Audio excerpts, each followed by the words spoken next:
My name is Facundo Sapienza. I'm a fifth-year PhD student in the stats department working with Fernando Perez and Jonathan Taylor.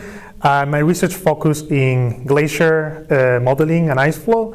So I try to use different methods from differential equations combined with machine learning to understand how ice flows.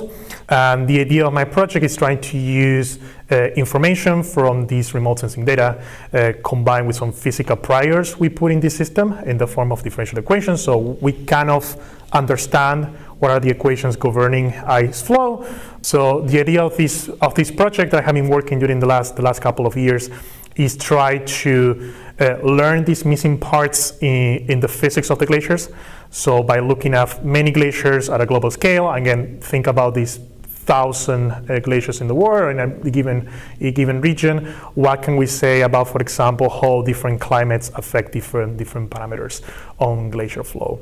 So also during my PhD, I was lucky to explore other fields in geophysics combined with statistics, where the goal is to model statistically paleomagnetic sampling. So the idea is that what can we say about the past motion of continents at the global scale? So for example, how Pangaea disentangled and the different continents drift away. And the idea of this project is try to make the statistical modeling of how past recordings of the magnetic field change over time, which involves a lot of stats in the sphere, and trying to make non-parametric regression on curves on the sphere. And also was lucky to explore kind of a similar project, but in a different planet, in Mars.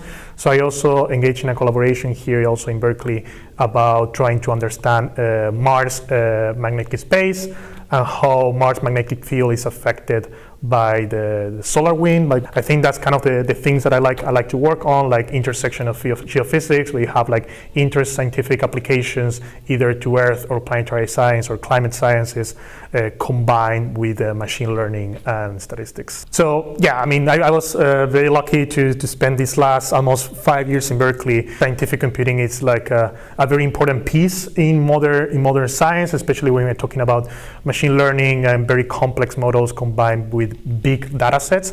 The scientific computing piece is like a very, very important one, and it's kind of the heart in many aspects of what we're doing, and doing it correctly and using nice tools is something I have learned these last couple of years. I'm very grateful for that.